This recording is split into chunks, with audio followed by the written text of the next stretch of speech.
सांख्य योग तभी पचेगा जब हम कर्म योग का आचरण करेंगे। सिर्फ ज्ञान की ही बात करें, हम उसको आचरण में ना लाएं, वो ज्ञान की बात बिल्कुल कोई काम की नहीं है, उल्टा उल्टी ज़्यादा पतन करती है। तो ज्ञान योग को समझने के लिए, ज्ञान को समझने के लिए कर्म योग करना बहुत आवश्यक है। कर्म योग क्या है ये, अब इसको समझें हम। पहली बात कर्म योग की जीवन में लाने के लिए, जो कुछ हमको मिला वो हमारा नहीं है। अब दृष्टि दौड़ाओ, क्या क्या मिला, क्या तो मिला और क्या लाए थे बताओ। लाए क्या थे पहले इसकी लिस्ट बनाओ। एक लिस्ट तो लाए जो थे इसकी बन रही है, और एक लिस्ट किसकी बन रही है? माता पिता मिले, शरीर मिला, भाई बहन मिला, पद मिला, विद्या मिली, नेशनलिज्म, देश या मोहल्ला जो भी है जिसको हम कहलाते हैं, ये मिला। ये सब मिला ही मिला है। जब शरीर ही मिला है तो शरीर से जो भी संबंधित है वो सब, तो जो मिला है वो हमारा, ये पहला सिद्धांत है। तो अब दूसरा प्रश्न ये आ सकता है कि जब हमारा नहीं है तो हमको मिला क्यों? क्या करें, इसका अचार डालें क्या? क्यों मिला फिर हमको जब हमारा ही नहीं है? तो माता पिता क्यों मिले, पति क्यों मिला, पत्नी क्यों मिली, शरीर क्यों मिला? जब हमारा ही नहीं है तो क्यों मिला? ये करोड़ रुपए हमको क्यों मिले? क्यों मिले बताओ? हमारा जो जन्म है उसमें बहुत सारे फैक्टर्स हैं। हमने पिछले जन्मों में किसी से तो कुछ ले रखा है और किसी को कुछ दे रखा है। तो जिसके हम सबसे बड़े कर्जदार हैं, यानी जिससे सबसे ज्यादा तो हमारा लेना है और सबसे ज्यादा हमको,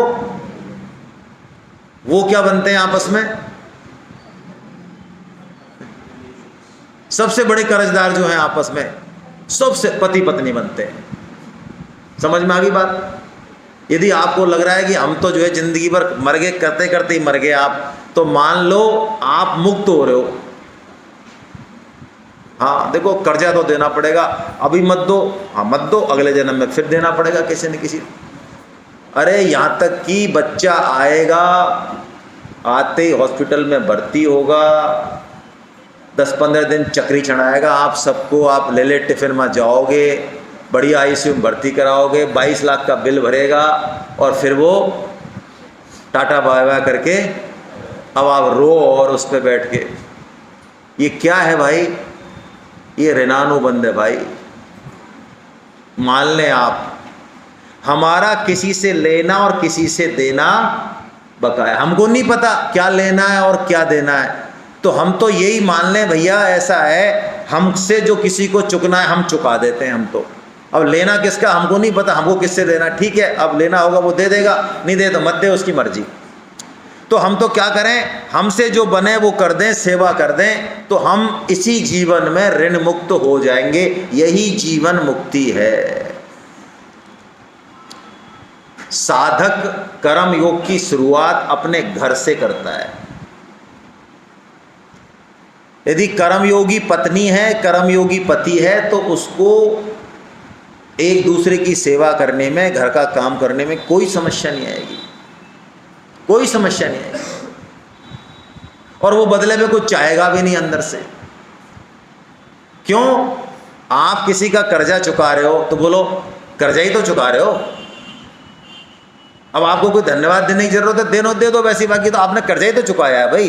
तो हम इस कर्म योग के द्वारा अपने हर कर्म को क्या मान लें?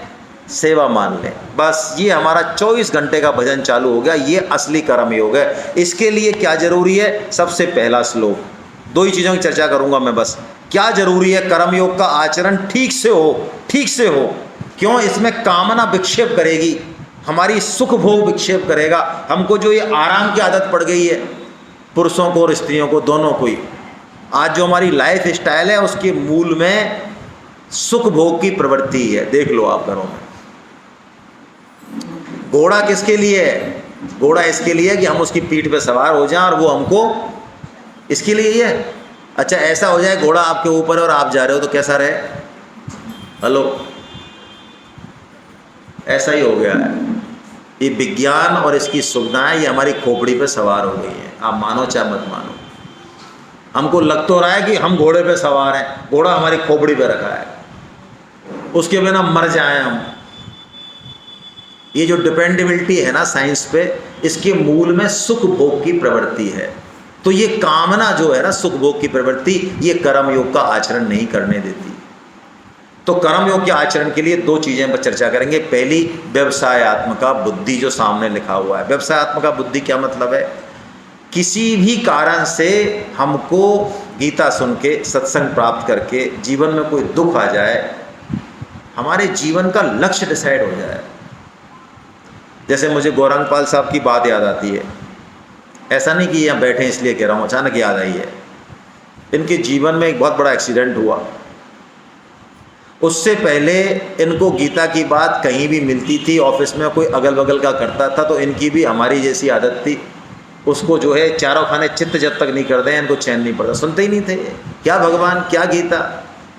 लेकिन इनके जीवन में कोई एक्सीडेंट हुआ, कोई दुर्घटना हुई, उसके बाद भगवान ने कोई इनके प्रेरणा दी कि अब जो जीवन बचा है इसको क्यों बचा है ये हमें नहीं पता, बचना ही नहीं था, बच गया है तो हम इसको भगवान की सेवा में, और उसी का परिणाम है कि हम बैठे हैं। भाई दीपक जले खुद बहुत अच्छी बात है, अरे एक दीपक से 100 दीपक जल जाए वो बड़ी बात है ना? अच्छी बात है कि आप नाव पे सवार है, बहुत अच्छी बात है, लेकिन जहाज पे सवार होना जिसमें अभी तू डूब रहा है, आजा आजा आजा, 100 आदमियों को लेके जहाज निकल गया, ये है असली बात। और जो जहाज पे सवार है भाई, उसको नाव की जरूरत। अरे जब आप दूसरों का कल्याण करने निकलते हो ना, दूसरों को सेवा करने निकलते हो, तो आपके कल्याण की चिंता आपको नहीं करनी, यही तो मजा है।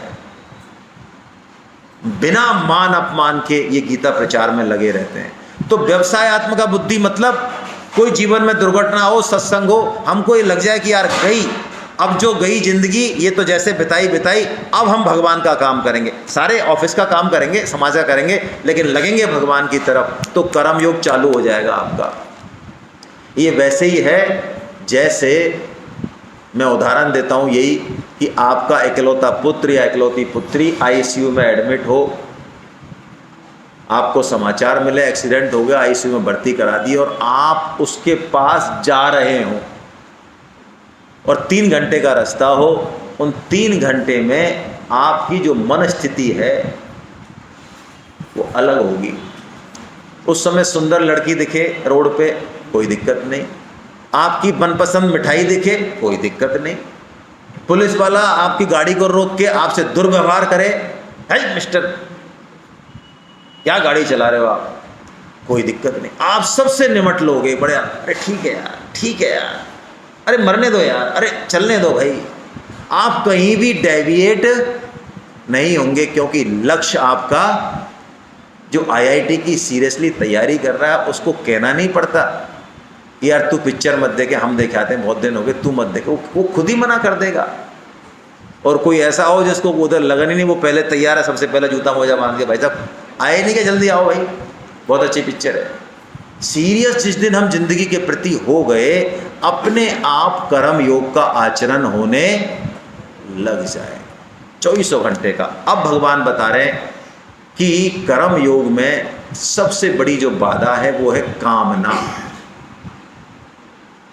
अपने सुख भोग की इच्छा कैसे दूर होगी? जैसे ही हम दूसरों के सुख की चिंता चालू कर देंगे, दूसरों के दुख को देख के हमारे अंदर यदि करुणा आ जाती है, तो आप मान लीजिए, स्वामी जी कहते हैं वो करुणा आपकी इस कामना को खा जाएगी। देखो ये उदाहरण तुम सबने सुना है भाई, माँ, ये नाम जो है ना वो कितना मीठा है, माँ। स्वामी जी कहते हैं हमने 80-80 साल के साधु देखे, महात्मा, साधु सन्यासी, मतलब उन्होंने छुटकारा ले लिया घर से, अब ना पत्नी है ना पति है ना कुछ नहीं है ना, अब तो सन्यासी हो गए, और इतने साल हो गए सन्यास में। लेकिन स्वामी जी कहते हैं ऐसे सन्यासियों के भी सामने जब माँ शब्द आता है ना, तो उनके मीठी मीठी सी गुदगुदी होती है, प्रसन्न हो जाता है चेहरा। माँ क्यों भाई? ऐसा कौन है जगत में जो माँ नाम से खुश नहीं हो? क्यों? माँ में ऐसा क्या है भाई? मामा में तो 2 माँ है, तो मामा से खुश हो जाओ। माँ अपना सुख छोड़ के और दूसरों को सुख देने में वो खुद गीले में सो लेगी, लेकिन बच्चे को सूखे में सुलाएगी। इसलिए माँ नाम में वो गुदगुदी है। जिस दिन हमारे अंदर ये आ गया कि हमारा कोई संसाधन, योग्यता, सामग्री दूसरों के सुख में लग जाए और ये प्रसन्न हो जाए, इसका काम हो गया, चलो ठीक है, उससे जो आपको आत्मतुष्टि होगी वो बहुत अलग है, ये कामना को खा जाएगी। बस यही भगवान ने यहाँ पे मंत्र बताया। तो हमारे पास कुछ ना कुछ होगा एक्स्ट्रा, जरूर होगा। सबके पास कुछ ना कुछ एक्स्ट्रा, हम सबके पास है, उसी से सेवा करनी है। जरूरी नहीं है दूसरे की नकल करनी है, नहीं नहीं नहीं नहीं नहीं, नकल नहीं करनी है। हम जहाँ हैं, जैसे हो सकता है आपके पास शरीर की ताकत हो सकता है आपके पास, भाई साहब देखो हम कुछ नहीं समझते, हमको तो आप बता दो क्या करना है। ऐसे भी लोग होते हैं, देखो भाई साहब हमको कुछ नहीं पता, हम जानते नहीं, हमें तो आप बता दो क्या करना है, दरी पट्टी बिछानी है, हाँ हम ये काम कर देंगे।